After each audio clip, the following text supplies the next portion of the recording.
Welcome to BCN news. ముందుగా headlines చూద్దాం. తెలుగుదేశం నాయకులు అరాచకాలకు మూల్యం చెల్లించుకోక తప్పదు. టీడీపీపై మండిపడ్డ వైఎస్ఆర్ కాంగ్రెస్ పార్టీ గూడూరు నియోజకవర్గ సమన్వయకర్త ఎమ్మెల్సీ మురళీధర్.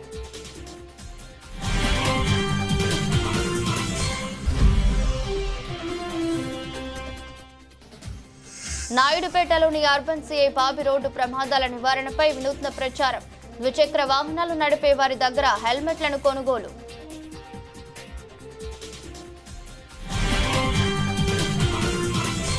రెడ్ బుక్ రాజ్యాంగాన్ని ఆచరిస్తున్న తెలుగుదేశం నాయకులు అరాచకాలను ప్రజలు గమనిస్తూనే ఉన్నారని, అందుకు తగిన మూల్యం చెల్లించుకోక తప్పదని వైఎస్ఆర్ కాంగ్రెస్ పార్టీ గూడూరు నియోజకవర్గ సమన్వయకర్త ఎమ్మెల్సీ మురళీధర్ టీడీపీపై మండిపడ్డారు. కోట మండలం కర్లపూడి గ్రామంలోని వైకాపా కోట మండల ప్రధాన కార్యదర్శి పాముల సురేంద్రకు అండగా నిలిచేందుకు గ్రామానికి వచ్చిన వైకాపా నాయకులు పాముల సురేంద్రను కలిశారు. సురేంద్రకు చెందిన ఇంటి ప్రహారీ గోడను స్థానిక టీడీపీ నాయకులు అండతో దౌర్జన్యంగా కూల్చి నేలమట్టం చేయడాన్ని ఎమ్మెల్సీ మేరిగా మురళీధర్ పరిశీలించారు. గోడ కూల్చడంపై వివరాలను అడిగి తెలుసుకున్నారు. ఈ సందర్భంగా ఎమ్మెల్సీ మాట్లాడుతూ టీడీపీ నాయకుల దౌర్జన్యాలు రోజురోజుకి పెరిగిపోతున్నాయన్నారు. అన్నిటినీ ప్రజలు గమనిస్తున్నారు. సరైన సమయం వచ్చాక ప్రజలే నిర్ణయం తీసుకుంటారన్నారు. పాముల సురేంద్రకు వైఎస్ఆర్ కాంగ్రెస్ పార్టీ అండగా ఉంటుందన్నారు. ఎమ్మెల్సీ వెంట మండల పార్టీ అధ్యక్షులు పలగాటి సంపత్ కుమార్ రెడ్డి, సన్నారెడ్డి, చెంచు రాఘవరెడ్డి, పెల్లూరు కోటేశ్వరరావు, ఉలస కస్తూరయ్య యాదవ్, వాయుగుండ్ల నాగరాజు, రాజారాం రెడ్డి, తన్నమాల కోటారెడ్డి, సుంకర నాగూర్ యాదవ్, మంగమూరు సుబ్రహ్మణ్యం, కనుపూరు జగదీష్, శశిధర్ రెడ్డి, ముని కుమార్, భాస్కర్, శివశంకర్, పాండు, స్వరూప్, రాయపు రవీంద్ర, కర్లపూడి బుజ్జయ్య, వైఎస్ఆర్ కాంగ్రెస్ పార్టీ నాయకులు కార్యకర్తలు ఉన్నారు.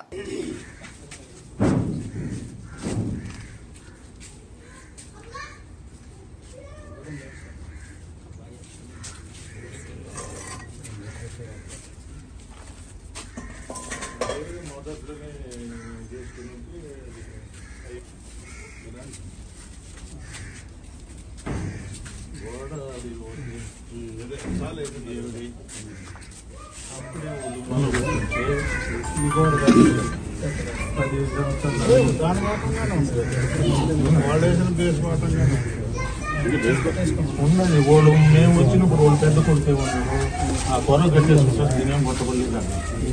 ఈ లోపల రాజకీయం మార్చేది. పెద్ద కొడుకు కూడా ఐమీన్ కూడా కొట్టారు. అప్పుడు ఎందుకు గోడలు కొట్టడం, నీకైనా ఉంటుంది, ఎవరికైనా ఉంటుంది అన్నాడు.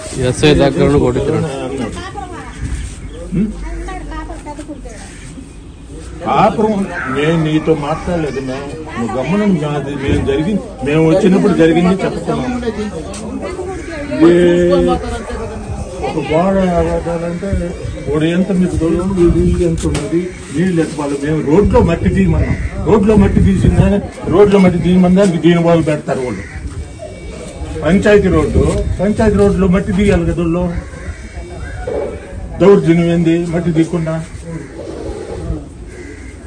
అది ఆమె చోట చెప్పమనం ఉన్నాయి.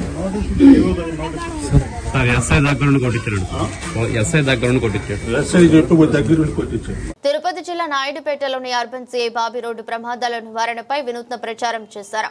హెల్మెట్ లేకుండా ద్విచక్ర వాహనాలను నడుపుతున్న వారికి ఫైన్ కట్టు లేదా హెల్మెట్ పట్టు అనే విధానంగా ద్విచక్ర వాహనాలు నడిపే వారి దగ్గర హెల్మెట్లను కొనుగోలు చేయించారు. అంతటితో ఆగకుండా రోడ్డు ప్రమాదం గురైన వారి పట్ల, వారి కుటుంబాల పట్ల జరుగుతున్న సంఘటనలను గురించి ప్రజలకు తెలిపారు. ద్విచక్ర వాహనం నడిపేవారు నిర్లక్ష్యంగా వాహనాలు నడిపి ప్రమాదాల గురి కాకూడదని, ముఖ్యంగా మేనకూరు సేస్కు వెళ్లే కార్మికులు చుట్టుపక్కల ప్రాంతాల నుండి వెళ్లే వారిని వారు జాగ్రత్తగా గమ్యాన్ని చేరుకోవాలని ఆయన తెలియజేశారు.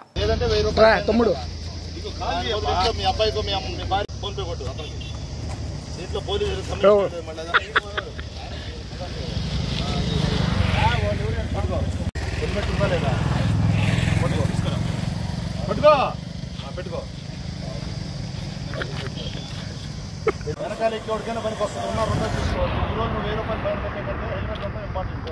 అది ప్రాణం ముఖ్యం. బాబు నువ్వు తీసుకోవాలా హెల్మెట్? రాచిన హెల్మెట్ లేకపోతే ఫైన్ కట్టారా? హెల్మెట్ లేదు కదా. ఇన్స్పిరేషన్ కదా హెల్మెట్. హెల్మెట్ పెట్టుకోవాలా? ఇదే ప్లేస్ లో కనీసం హెల్మెట్ ఉంటే చూడు, కాలు చేయి ఇరిగినప్పుడు హెల్మెట్ కంపల్సరీ పెట్టుకోవాలి. హెల్మెట్ లేకపోతే 1000 రూపాయలు ఫైన్, లేదంటే హెల్మెట్ కొనుక్కోండి. అక్కడ అతను హెల్మెట్లు అమ్ముతా ఉన్నాడు, హెల్మెట్ కొనుక్కోండి. 1000 రూపాయలు ఫైన్ అన్న కట్టుకో, లేదా హెల్మెట్ కొనుక్కోండి. అది అతను అమ్ముతున్నాడు, అతని దగ్గర హెల్మెట్ తీసుకో. మంచిదే మనకేనేది హెల్మెట్. భవన్ నిర్మాణ సంక్షేమ బోర్డును పునరుద్ధరించాలని, భవన్ నిర్మాణ కార్మికుల సంక్షేమమే లక్ష్యమని సిపిఐ జిల్లా కార్యవర్గ సభ్యులు ప్రభాకర్, ఏఐటియుసి నియోజకవర్గ కార్యదర్శి నారాయణ తెలిపారు. గూడూరు పట్టణంలోని సబ్ కలెక్టర్ కార్యాలయం ఎదుట భవన్ నిర్మాణ కార్మిక సంఘం ఆధ్వర్యంలో ధర్నా చేపట్టారు. ఈ సందర్భంగా సిపిఐ జిల్లా కార్యవర్గ సభ్యులు ప్రభాకర్, ఏఐటియుసి నియోజకవర్గ కార్యదర్శి నారాయణ మాట్లాడుతూ, రాష్ట్రంలో గతంలో తెలుగుదేశం పార్టీ ప్రభుత్వం, వైసీపీ ప్రభుత్వాలు భవన్ నిర్మాణ కార్మిక సంక్షేమ బోర్డులోని నిధులను ఇతర అవసరాలకు మళ్లించి వాడుకున్నారని ఎద్దేవా చేశారు. భవన్ నిర్మాణ కార్మిక సంక్షేమ చట్టాన్ని నిర్వీర్యం చేశారని పేర్కొన్నారు.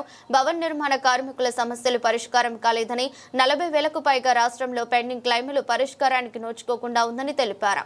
కూటమి ప్రభుత్వం ఇచ్చిన హామీ మేరకు భవన్ నిర్మాణ కార్మిక సంక్షేమ చట్టాన్ని తిరిగి పునరుద్ధరించాలని తెలిపారు. కార్యక్రమంలో గూడూరు భవన్ నిర్మాణ కార్మిక సంఘం నాయకులు మీరాబాయ్, సిపిఐ నియోజకవర్గ కార్యదర్శి శశికుమార్, చిల్లకూరు మండల కార్యదర్శి రమేష్, సునీల్, వెంకటయ్య, మస్తాన్, రవీంద్ర, దస్తాగిరి, జీలానే, బాలా, పురుషోత్తం, మణి, వెంకటేష్, కరీముల్లా, మాబాష, చిన్న తదితరులు పాల్గొన్నారు. AP building contract workers union రాష్ట్ర సమితి పిలుపు మేరకు వీళ్ళకి ఉన్నటువంటి సంక్షేమ బోర్డుని పునరుద్ధరించాలని, అదేవిధంగా 50 సంవత్సరాల పైబడిన వర్కర్లందరికీ పెన్షన్ ఇవ్వాలని చెప్పి ఈరోజు వివిధ సమస్యల మీద ఈరోజు ఏఐటిసి బిల్డింగ్ వర్కర్స్ యూనియన్ ఆధ్వర్యంలో గూడూరు సబ్ కలెక్టర్ కార్యాలయం ముందు నిరసన తెలియజేయడం జరిగింది. ఈరోజు రాష్ట్ర ప్రభుత్వం ఈ రాష్ట్రం ఎంత డెవలప్ కావాలన్నా, లేదంటే ఈ దేశం ఎంత డెవలప్ కావాలన్నా, నగరాలు సిటీలు డెవలప్ కావాలన్నా ముందుగా ఈ బిల్డింగ్ వర్కర్స్ ఏ బిల్డింగ్ అయినా కడితే కూడా అది డెవలప్ అవుతాయి, సుందర వనాలుగా, సుందర నగరాలుగా డెవలప్ అవుతాయి.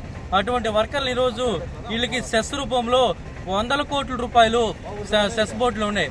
కానీ ఈ సెస్ బోర్డు లాస్ట్ గవర్నమెంట్ అంతా కూడా డైవర్ట్ చేసి అమ్మఒడి కిందనో ఇంకొక రకాలుగా అనేక రకాల పథకాల కింద ఈ అమౌంట్ అంతా వాడుకొని ఈరోజు వీళ్ళకి ఎక్కడన్నా ప్రమాదశాతం ఏమైనా జరిగిన అనేక రకాల క్లైమ్స్ ఉన్నాయి.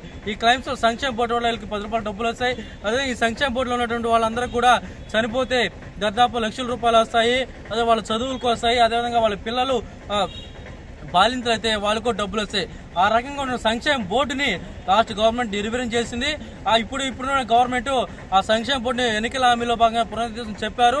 దానికి చైర్మన్ అనౌన్స్ చేశారు. కానీ దానికి కౌన్సిల్ ఏర్పాటు చేయలేదు. దానికి సభ్యులందరూ ఏర్పాటు చేయకుండా, దానికి నిధిని ఏర్పాటు చేయకుండా ఇంకా అలసత్వం వహిస్తున్నారు.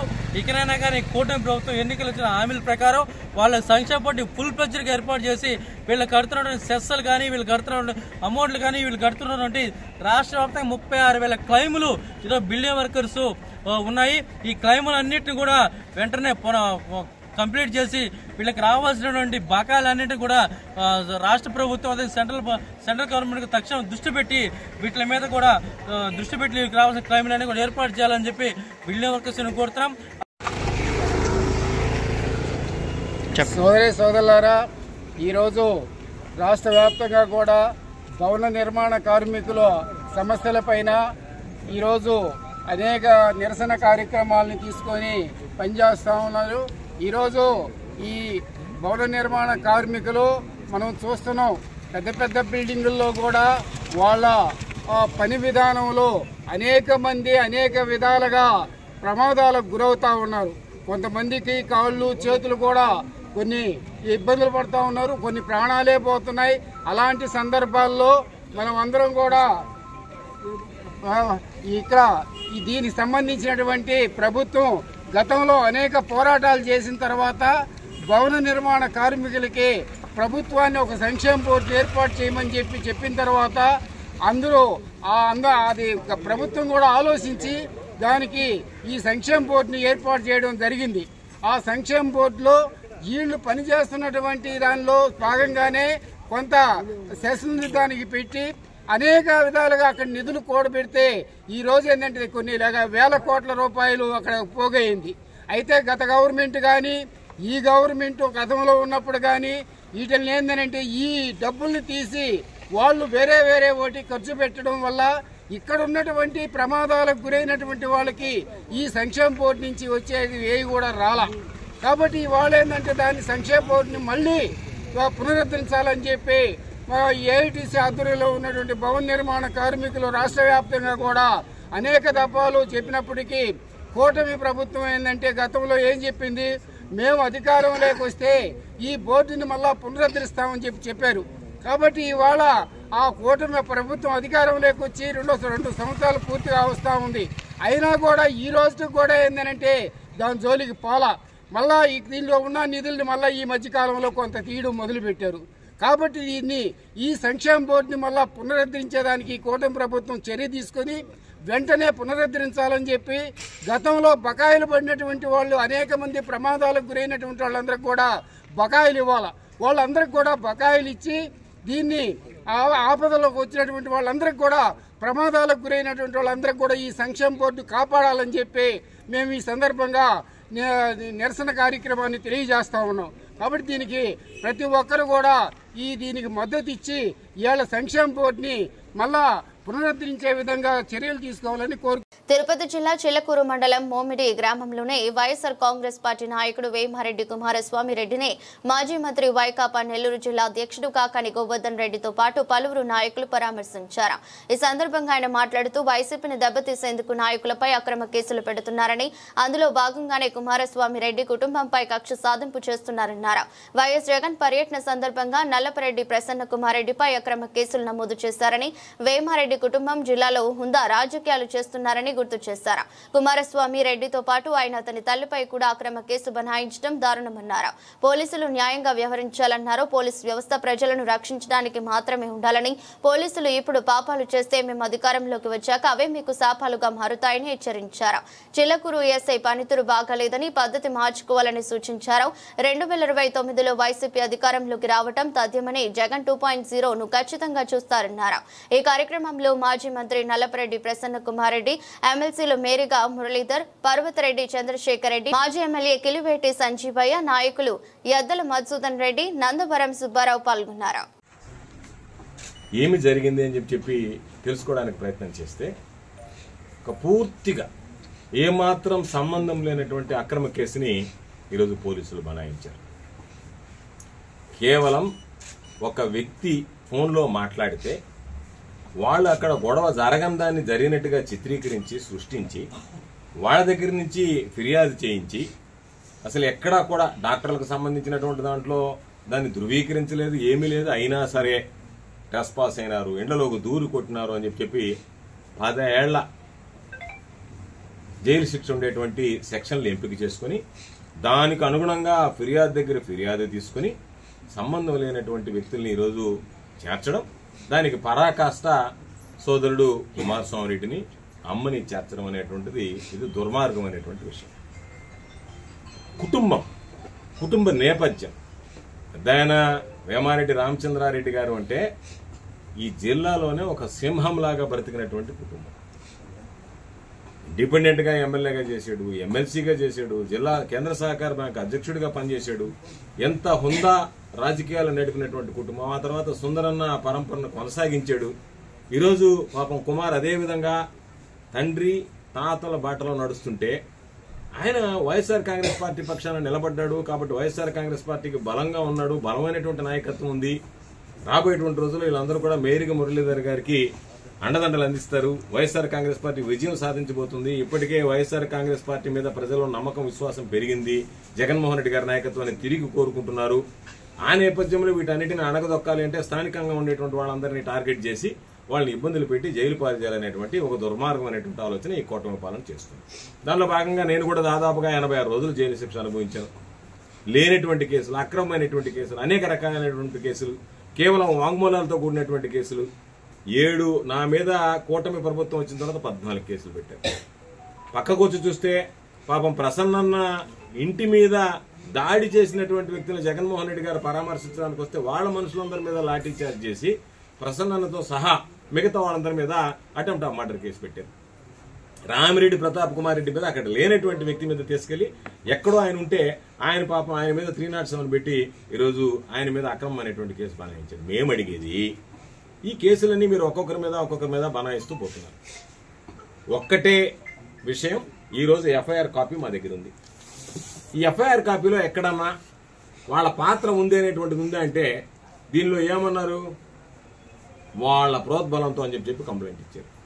ప్రోద్బలం అని చెప్పి పోలీసు ఏ విధంగా అనాలి? ఆధారం ఏంటంటే వాళ్ళు ఫోన్ చేశారు. ఎవడైనా ఒక కార్యకర్తని వీళ్ళు పోయి దాడి చేయబోతే, కొట్టబోతే, ఆ బోటుకు సంబంధించినటువంటి రిజిస్ట్రేషన్ సమస్య వస్తే వాళ్ళు సాధారణంగా ఈ విధంగా మా మీద దాడి చేయడానికి వస్తున్నారని చెప్పి ఫోన్ చేసినా సరే మీరిద్దరు కలిసి వాళ్ళ మీదకి దాడి చేయబోయారని చెప్పి ఒక అక్రమ కేసు నమోదు చేసి కనీసం విఘ్నత లేకుండా, సంస్కారం లేకుండా, సభ్యత లేకుండా అవమానపరిచేటువంటి విధంగా ఈరోజు కుమార్ని జైలుకు పంపించడం, అమ్మ శారదమ్మ గారిని ఈ కేసులో A8గా 8వ ముద్దాయిగా చేర్చడం, కుమార్ని 7వ ముద్దాయిగా చేర్చడం. అంటే ఈ కుటుంబం మీద ఒక కక్ష సాధింపు అనేటువంటిది మీరు ప్రయత్నం చేస్తే ఆ కుటుంబానికి సంబంధించినటువంటి రాజకీయాలకు అతీతంగా ప్రేమించేటువంటి వ్యక్తులు, అభిమానించేటువంటి వ్యక్తులు ఎంత చీకొడుతున్నారనేటువంటిది ఈ రాజకీయాల్లో ఉండేటువంటి వాళ్ళు, శాసనసభ్యులు అర్థం చేసుకోవాల్సినటువంటి పరిస్థితి.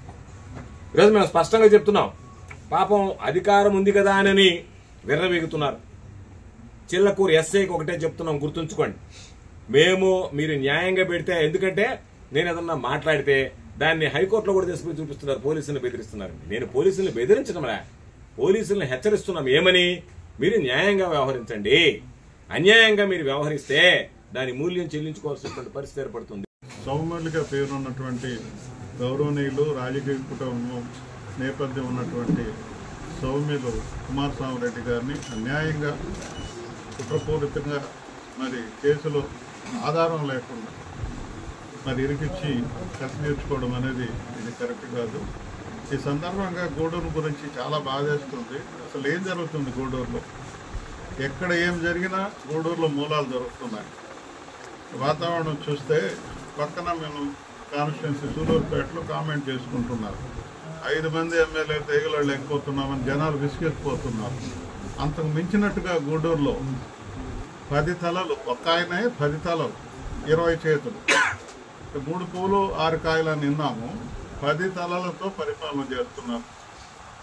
ఎంత కర్కశంగా ప్రవర్తిస్తున్నారంటే చాలా బాధేస్తుంది. అదే రకంగా సంపాదన చూస్తే 10 చేతులతో సంపాదిస్తున్నారు.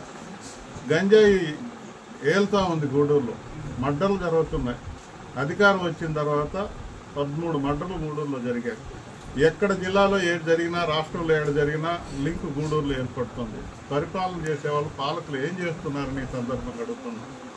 మీరు ఆయన సందర్భం లేకుండా ఆయన మీద కేసు పెట్టారే, మీరు బహిరంగంగా రౌడీ షీటర్లకి పుట్టినరోజుకు పోయి వాళ్ళని ప్రమోట్ చేస్తూ ఇంకో 2 మర్డర్లు చేయమని చెప్పి వాళ్ళకి ఆత్మస్థైర్యం ఇస్తూ మీరు ఆ వాతావరణంకి వెళ్ళారు కాబట్టే కదా అతను బోనస్గా మీకు ఒక మర్డర్ ఏర్పాటు చేశారు. గతంలో ఒక రౌడీ షీటరు పుట్టినరోజుకి వెళ్ళిన తర్వాత దాని దాఖలాలు ఆయన మర్డర్ చేసి నాకు ధైర్యం ఉంది, ఎమ్మెల్యే అయిన వాతావరణం వచ్చింది. ఈరోజు చిన్న వాళ్ళు గూడూరులో ఎప్పుడు లేని విధంగా ఎంత ప్రశాంతంగా ఉన్నటువంటి గూడూరు గంజాయి వెళ్తుంది. 3 రోజుల ముందు ఒక మర్డర్ జరిగింది. ఎక్కడికి వెళ్తుంది గూడూరు?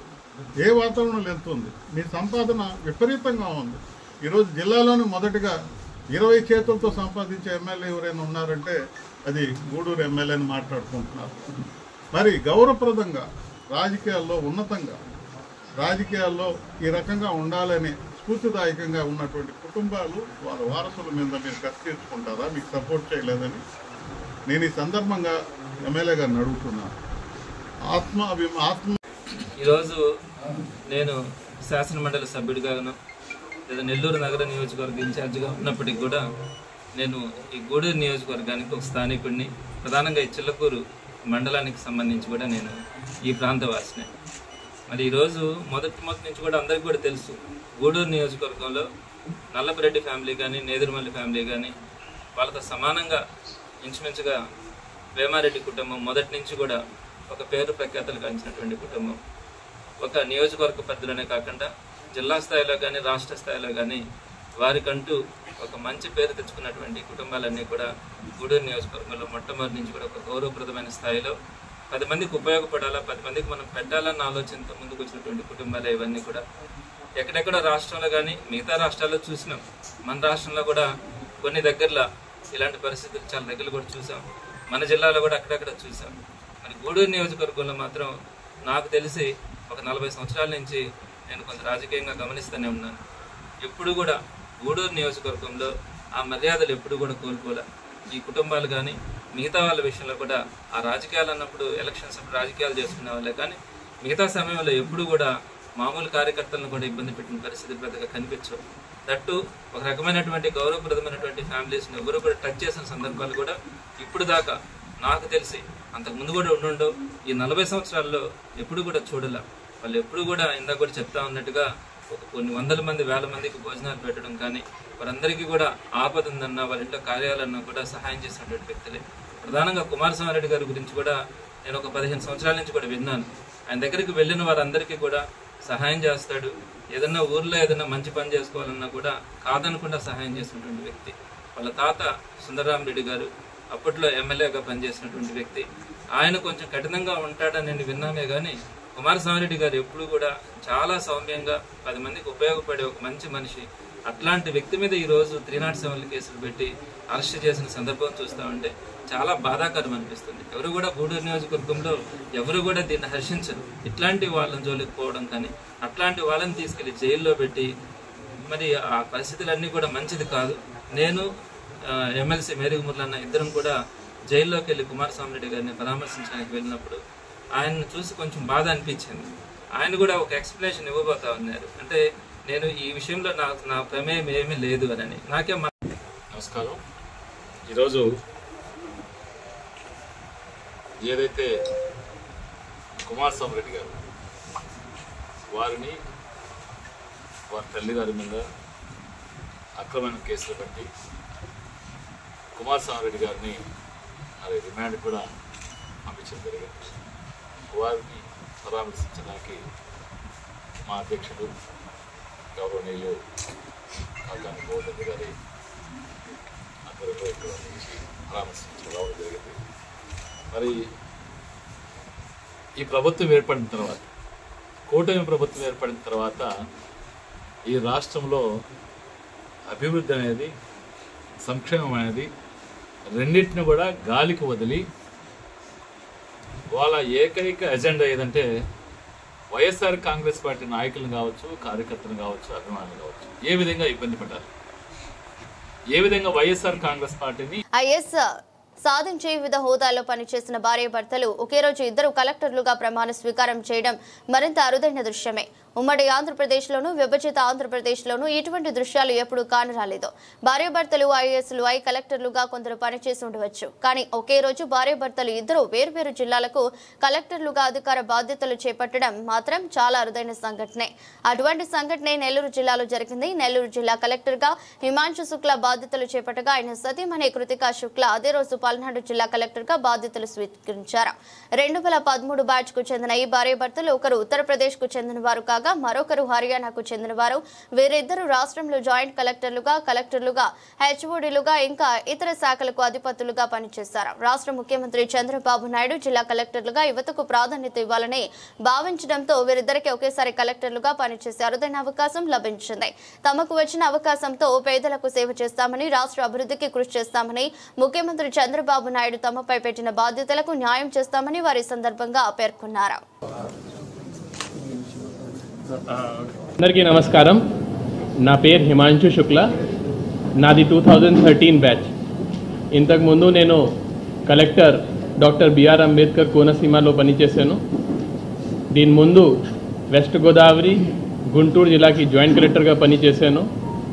తిరుపతి జిల్లాకి సబ్ కలెక్టర్గా పనిచేశాను. హెచ్ఓడిగా ఇండస్ట్రీస్ డిపార్ట్మెంట్లో, టూరిజం డిపార్ట్మెంట్లో అండ్ ఐఎన్పిఆర్ డిపార్ట్మెంట్లో పనిచేశాను. ఆంధ్ర రాష్ట్రానికి వచ్చి నాకు 12 సంవత్సరం అయిపోయినాయి. ఇప్పుడు ఈ ఎస్పీఎస్ఆర్ నెల్లూరు జిల్లాకి కలెక్టర్గా రావడం నాకు చాలా సంతోషం. ఎస్పీఎస్ఆర్ నెల్లూరు, శ్రీ పోటీ శ్రీరాములు నెల్లూరు జిల్లా. ఈ జిల్లా పేరులోనే ఒక మహానాయక్, ఒక అమరజీవి పేరుంది. ఆయన జీవితం మాకు ఒక ఇన్స్పిరేషన్. అతని జీవితంలోనే అతను ఎంతో త్యాగం చేశారు. అతని లైఫ్ కూడా ఈ రాష్ట్రం కోసం బలిదానం చేశారు. అతని లైఫ్ని ఒక ఇన్స్పిరేషన్గా తీసుకొని పని చేస్తాను. ప్రజల కోసం పని చేస్తాను. పీపుల్ ఫస్ట్, అది నా ముఖ్య బాధ్యత. ఈ సీట్లో, కలెక్టర్ సీట్లో నేను ఏ సీట్లో కూర్చుంటున్నాను, నా ముందు చాలా పెద్ద పెద్ద ఐఏఎస్ ఆఫీసర్ ఇక్కడే వచ్చి పనిచేశారు. ఎస్ఆర్ శంకరన్ గారు, అర్జున్ రావు గారు, జన్నత్ హుసేన్ గారు, రవిచంద్ర గారు ఈ కుర్చీలో ఉండి పనిచేశారు. ఇప్పుడు నా మీద పెద్ద బాధ్యత ఉంది. ఈ బాధ్యత నేను సరిగా నిర్వహిస్తాను. వాళ్ళు ఒక పెద్ద లెగసీ ఇక్కడ క్రియేట్ చేశారు. ఆ లెగసీని ముందు తీసుకొని వెళ్ళాలి నా బాధ్యత. ఈ జిల్లాలో నేను చాలా సమన్వయంతో పని చేస్తాను. ప్రజాప్రతినిధులు కానీ, ఆఫీషియల్స్ కానీ, ఎన్జిఓస్ కానీ, కామన్ పబ్లిక్ కానీ అందరి సహకారంతో ఈ జిల్లాని ఇంకా అభివృద్ధి మార్గంకి తీసుకొని వెళ్ళాలి నా ఆలోచన. నేను అందుబాటులో ఉంటాను, కలెక్టరేట్లో ఎక్కువ ఉంటాను. తర్వాత నాకు కలవడానికి ఏమీ అపాయింట్మెంట్ అవసరం లేదు. సీసీ గారిని కలవాలి, సీసీ గారిని అపాయింట్మెంట్ తీసుకోవాలి అనేది ఏమీ లేదు. మీకు సమస్య ఉంటే నేరుగా నా దగ్గరికి రావచ్చు. ఎంతవరకు సాధ్యం ఉంటుంది మీకు మీ సమస్య పరిష్కారం చేస్తాను. ఒకవేళ సాధ్యం లేకపోతే మీకు ఎక్స్ప్లెయిన్ చేస్తాను ఎందుకు చేయలేకపోతున్నాం. దేవుడు నాకు ఒక అవకాశం ఇచ్చారు. ఈ అవకాశం కోసం నేను కష్టపడి పని చేస్తాను. జిల్లాలో ఉన్న అన్ని ఆఫీసర్స్కి గైడ్ చేస్తాను. వాళ్ళ నుంచి కూడా కోఆపరేషన్ కోరుతున్నాను. జై హింద్. నెల్లూరు జిల్లాకు చుట్టుపక్కల ఉన్న 5 జిల్లాల కంటే 150 టీఎంసీల నీటిని నిల్వ చేసుకున్న సామర్థ్యం నెల్లూరు జిల్లాకే ఉందని రాష్ట్ర దేవాదాయ శాఖ మంత్రి ఆనం రామనారాయణ రెడ్డి పేర్కొన్నారు. సోమశిల జలాశయం నుంచి 5-6 గేట్ల ద్వారా పెన్నా నదికి నీటిని విడుదల చేసి గంగమ్మకు జలహారతిని ఇచ్చారు. అనంతరం మీడియా సమావేశం ఏర్పాటు చేశారు. ఈ సందర్భంగా మంత్రి మాట్లాడుతూ జలాశయం సామర్థ్యాన్ని తొలుత అనుకున్న దానికన్నా 77 టీఎంసీల సామర్థ్యం వరకు పెంచినప్పటికీ కొన్ని పరిస్థితుల దృష్ట్యా 74 టీఎంసీల వరకు నీటిని నిల్వ చేసుకోవడం జరుగుతుందని, కృష్ణా నది నుంచి శ్రీశైలం, నాగార్జున సాగర్, పులిచింతల, ప్రకాశం బ్యారేజీ ఏర్పాటు చేయడం వలన రాయలసీమ, నెల్లూరుకు నీటి నిల్వకు అవకాశం ఏర్పడిందన్నారు. ఇరిగేషన్ శాఖ అధికారులతో ఎప్పటికప్పుడు చర్చించి తగు చర్యలు తీసుకోవడం జరుగుతుందన్నారు. నంద్యాల జిల్లాలో పర్యటించినప్పుడు కుందు నది ప్రవాహం అధికంగా ఉందని, అక్కడి నుంచి నీరు పెన్నా నదికి చేరుకోవడం జరుగుతుందని గమనించడమైందని తెలిపారు. నేటి నుంచి నీటిని విడుదల చేయడం జరిగిందని, అందులో కడలేరు జలాశయానికి, తెలుగంగ, కనుపూరు, కలువాయి కాలువలకు నీటిని విడుదల చేయుటకు చర్యలు తీసుకోవడం జరిగిందన్నారు.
ఇరిగేషన్ ప్రాజెక్టుల చరిత్రలో ఒక సువర్ణాధ్యాయం. సోమశిల ప్రాజెక్టుని 78 టీఎంసీలకి నిర్మాణం చేసిన పైన ఉన్నటువంటి కడప జిల్లాలో, అలాగే వైల్డ్ లైఫ్ శాంక్చురీ ఫారెస్ట్ డిపార్ట్మెంట్తో కూడా అనుసంధానం కావాలి. కాబట్టి మనం ఎప్పుడు 74 టీఎంసీల నీటిని నిల్వ ఉంచుకొని పైన వచ్చిన నీటిని కిందకు వదిలేటువంటి విధానం ఉంది. చాలా కాలం 68 టీఎంసీలకి నిలిపాం. తర్వాత 70, 72 ఇట్లా పెంచుకుంటూ వచ్చాం. ఈరోజు 74 టీఎంసీలు అయింది. దీన్ని ముందే అధ్యయనం చేశారు అధికారులు. రాష్ట్ర ప్రభుత్వం కూడా గౌరవనీయులైనటువంటి ముఖ్యమంత్రి శ్రీ చంద్రబాబు నాయుడు గారు కానీ, ఇరిగేషన్ శాఖ మంత్రులు శ్రీ రామనాయుడు గారు, ఇరిగేషన్ అడ్వైజర్లు, ఈఎన్సీలు, స్పెషల్ చీఫ్ సెక్రటరీలు అందరూ కూడా కృష్ణా జలాలు వాటి పరివాహక ప్రాంతాల్లో అధికంగా ప్రవహిస్తూ ఉన్నాయి. ఆ నీటిని మనం రాయలసీమ, నెల్లూరు, చిత్తూరు జిల్లాలకి తీసుకుపోయే ప్రయత్నం చేయాలి అని చెప్పి మొదటి నుంచి ఒక యాక్షన్ ప్లాన్ పెట్టుకుని శ్రీశైలం జలాశయం దగ్గర నీటిని విడుదల చేయాలి అని నిర్ణయం తీసుకున్నప్పుడు అప్పుడే ఆ స్పాట్లోనే గౌరవనీయులైనటువంటి ముఖ్యమంత్రి గారు ఇరిగేషన్ శాఖ మంత్రి గారికి, అధికారులకి ఆదేశాలు ఇవ్వడం జరిగింది. మీరు క్రిందకన్నూరు కృష్ణానది పరివాహక ప్రాంతంలో శ్రీశైలం కానీ, నాగార్జున సాగర్ కానీ, పులిచింతలు కానీ, ఆ తర్వాత ప్రకాశం బ్యారేజ్, వీటన్నిటినీ మనం ఏర్పాటు చేసుకుంటూ పోయే క్రమంలో రాయలసీమ, నెల్లూరు జిల్లాల యొక్క నీటి వనరులను కూడా మనం నింపుకుంటూ పోవాల్సిన అవసరం ఉంది. దీనికి మీరందరూ కూడా సమాయత్తం కండి అనేది చెప్పడం జరిగింది. చెప్పిన రోజు నుంచి ఇరిగేషన్ అధికార యంత్రాంగం అంతా దీన్ని నిదానంగా కొద్దిగా నీటిని నిల్వ చేసుకుంటూ రావాలి. ఎందుకంటే మనకి మళ్ళీ అక్టోబర్, నవంబర్. చిల్లకూరు మండలం మోమిడి గ్రామంలో వైసీపీ నాయకులు కుమారస్వామి రెడ్డిపై అక్రమ కేసు పెట్టారంటూ వారి నివాసంలో జరిగిన మీడియా సమావేశంలో ఎమ్మెల్యే పాసం సునీల్ కుమార్ ను ఉద్దేశిస్తూ మాట్లాడిన వ్యాఖ్యలను టీడీపీ నాయకులు ఖండించారు. చిల్లకూరు జ్యోతి వే బ్రిడ్జి వద్దనున్న టీడీపీ కార్యాలయంలో మండల పార్టీ అధ్యక్షులు దువ్వూరు రాజశేఖర రెడ్డి ఆధ్వర్యంలో మీడియా సమావేశం నిర్వహించారు. ఈ సందర్భంగా నాయకులు మాట్లాడుతూ వైసీపీ నాయకుడు కుమారస్వామి రెడ్డిపై పెట్టిన కేసులు అక్రమమైనవి కాదని, అక్రమాలు, అన్యాయాలు, దౌర్జన్యాలు, అవినీతి జరిగింది వైఎస్ఆర్సీపీ ప్రభుత్వంలోనేనన్నారు. అహర్నిశలు అభివృద్ధి కోసం, పేద ప్రజల సంక్షేమం కోసం పాటుపడే శాసనసభ్యులు సునీల్ అన్నను విమర్శిస్తే సహించేది లేదని హెచ్చరించారు. కార్యక్రమంలో కార్యదర్శి నెల్లటూరు చిరంజీవి, పశుగణాభివృద్ధి సంస్థ డైరెక్టర్ గుండాల లీలావతి, తిరుపతి పార్లమెంట్ ప్రధాన కార్యదర్శి చిల్లకూరు పట్టాభిరామిరెడ్డి, చిల్లకూరు పిఎస్సిఎస్ అధ్యక్షులు కొండ రామచంద్రారెడ్డి, బీసీ నాయకులు సతీష్ యాదవ్, మూగా శంకరయ్య, మేకల కుమార్, వెంకట కృష్ణయ్య, పచ్చ వెంకటేశ్వర్లు నాయుడు, కీరవాణి తదితరులు పాల్గొన్నారు. మోమిడి గ్రామంలో మన కాకాని గౌతమ్ రెడ్డి గారు, అలాగే ఎమ్మెల్సీ మేరిక మురళీ గారు, అలాగే చంద్రశేఖర్ రెడ్డి గారు ఎమ్మెల్సీ గారు, మన ప్రసన్న కుమార్ రెడ్డి గారు, అలాగే చిల్లకూరు నాయకులు, ఇంకా నాయకులందరూ వచ్చి ప్రెస్ మీట్ పెట్టి వేమారెడ్డి కుమారస్వామి రెడ్డిని అక్రమంగా అరెస్ట్ చేసినారని చెప్పని ప్రెస్ మీట్లో చెప్పారు. నిజం, మీరు మోమిడి గ్రామానికి వచ్చారు, ప్రెస్ మీట్ పెట్టారు, ప్రెస్ వాళ్ళని పిలిచారు, ప్రతి ఇంటికి వెళ్ళి ఎవరు తప్పు చేశారు అని ప్రతి ఇంటికి అడిగారా? మీరు నిజంగా తప్పు చేసుంటే మా ఎమ్మెల్యే గారు తప్పుడు కేసు పెట్టుంటే అది ఆ ఊర్లో ప్రతి ఒక్కరు చెప్తారు కదా, మరి అటు ఎందుకు వెళ్ళలేదు మీరు? ఆడ యువత మళ్ళీ అవతల ఇంకా జైల్లో వేసిన వాళ్ళు ఇంకా 4-5 ఉన్నారు కొట్టినోళ్ళు, వాళ్ళ ఇంటికి వెళ్ళాల. ఆయన ఇంటికి వచ్చి ఆయన ఇంటికాడ కూర్చొని ఏదో మీకు ఇష్టం వచ్చినట్టు మాట్లాడేసి ఇది తప్పుడు కేసు అంటే ఇది అవునా? మీ లెక్కన తప్పుడు కేసులు ఎవరు పెట్టలా. మీరు పెట్టుండే తప్పుడు కేసులు ఇప్పుడే మొత్తం తిరగతా ఉన్నాయి, తిరిగి వస్తాయి, అన్ని మీ మీదకే వస్తాయి. పోతున్నారు, వస్తున్నారు, మళ్ళీ పోతారు మీరు, అది మేమేం చెప్పలేదు. అలాగే మా ఎమ్మెల్యేని 10 తలకాయలు 20 చేతులు ఇది సంపాదించేస్తున్నాడు. 10 తలకాయలు 20 చేతులు ఉన్నాయి ఆయనకి, మేమేం కాదంటాం, అది సేవ చేయడానికి ఉన్నాయి. 10 తలకాయలతో 20 చేతులతో వచ్చిన వాళ్ళందరినీ అందుకొని మీకేం కావాలని సేవ చేస్తున్నాడు ఆయన. అంతేగాని సంపాదించేటంలా మీతో పాటు సంపాదించి నిద్ర పెట్టుకోవాలి ఆయన. వచ్చిన వాళ్ళకి ఒకవేళ ఏదన్నా ఎక్కడన్నా వచ్చినా కానీ వచ్చిన వాళ్ళకి సహాయం చేస్తున్నాడు. పేద సాదా వస్తే ఒక ఓసీ ఎమ్మెల్యే మాదిరిగా నీకేం కావాలమ్మా చూడు అని చెప్పని అందరికి చెప్పి వాళ్ళ పిఎలు చెప్పి ఇప్పిస్తున్నాడు. అంతేగాని మీతో పాటు దోసుకొని తినేలా. అలాగే మన గోవర్ధన్ రెడ్డి గారు మాట్లాడినారు, చంద్రబాబు నాయుడు మనం గెలుస్తానే నేను ఇప్పుడు 95 సిబిఎన్ని ఇప్పుడు సిబిఎన్ కాదని మాట్లాడినాడు. 95 సిబిఎన్ అంటే వెన్నుపోటు పొడిచిన సిబిఎన్ అన్నాడు. రామా అంటే మామగారిని ఎన్నుపోటు పొడిచి ప్రభుత్వం లాక్కున్న సిబిఎన్ అన్నాడు. కానీ ఆయన లాక్కోలా. అక్రమ చెర నుంచి ఆ మనిషి మొత్తం తెలుగుదేశం పార్టీని లాక్కునేదానికి లక్ష్మీపార్వతి ఉంటే రామారావు కొడుకులు, కోడళ్ళు, మనవాళ్ళు, అన్నం తమ్మ వాళ్ళ మొత్తం అందరూ కలిసి చంద్రబాబు నాయుడిని కాడికి పోయి బతివులాడుకుంటే చంద్రబాబు నాయుడు ఉండి గవర్నమెంట్ ని ఫామ్ చేశాడు. అంతేగాని గవర్నమెంట్ పెరుక్కోలా.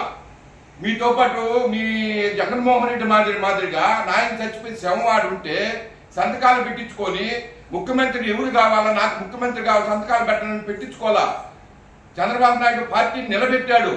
ఈ రోజు కూడా చంద్రబాబు నాయుడు రామారావు కుటుంబం మొత్తం చంద్రబాబు నాయుడు తోటి ఉంది.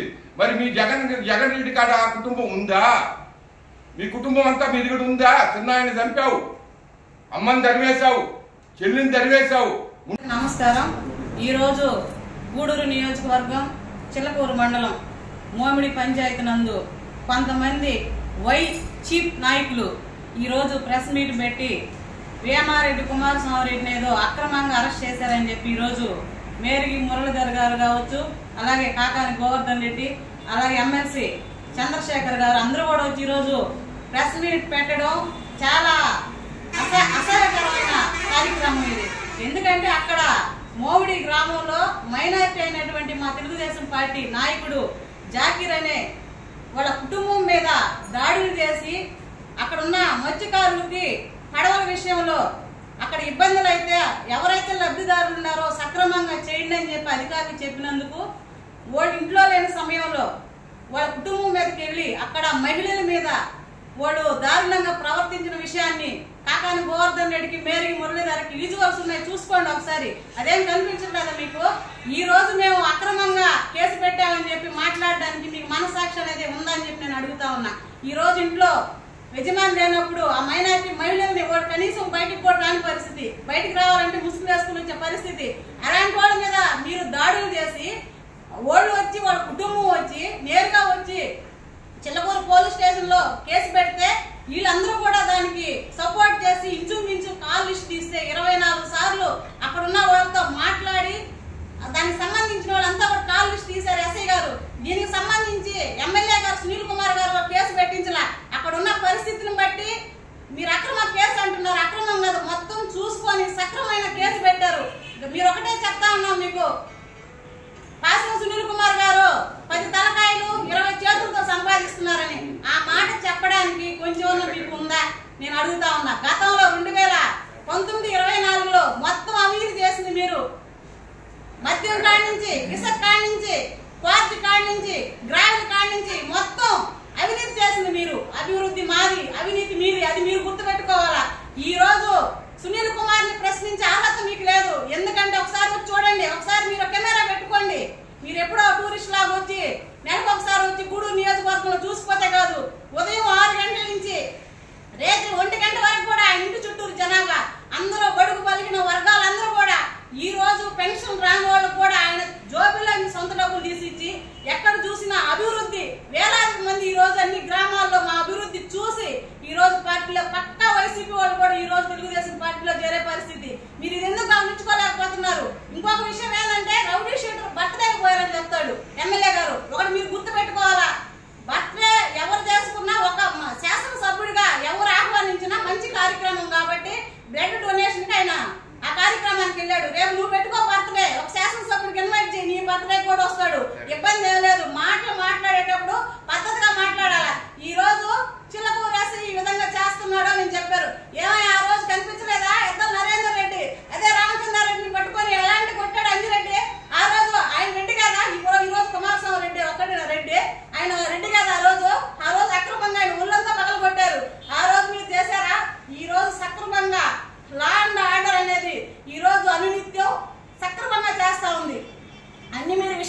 రెచ్చిపోయి ఈ రోజు మీ అక్రమం కేసులు పెట్టారు, అది చేశారు, ఇది చేశారు అంటారు. మా కూటమి ప్రభుత్వం ఇచ్చే అభివృద్ధిని, సంక్షేమాన్ని మీరు తట్టుకోలేక ఈ రోజు బుడద చల్లే కార్యక్రమాలు. మీకు ఒకటే చెప్తాను, సూపర్ 6 అనేది ప్రతి ఒక్క గ్రామంలో ప్రతి ఒక్క లబ్ధిదారుడికి అందింది. అది అక్కడ. వార్తలు ముగించే ముందు మరోసారి హెడ్లైన్స్. తెలుగుదేశం నాయకులు అరాచకాలకు మూల్యం చెల్లించుకోక తప్పదు. టీడీపీపై మండిపడ్డ వైఎస్ఆర్ కాంగ్రెస్ పార్టీ గూడూరు నియోజకవర్గ సమన్వయకర్త ఎమ్మెల్సీ మురళీధర్.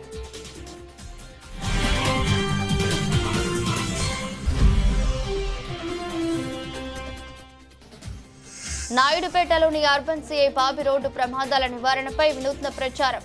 ద్విచక్ర వాహనాలు నడిపే వారి దగ్గర హెల్మెట్లను కొనుగోలు.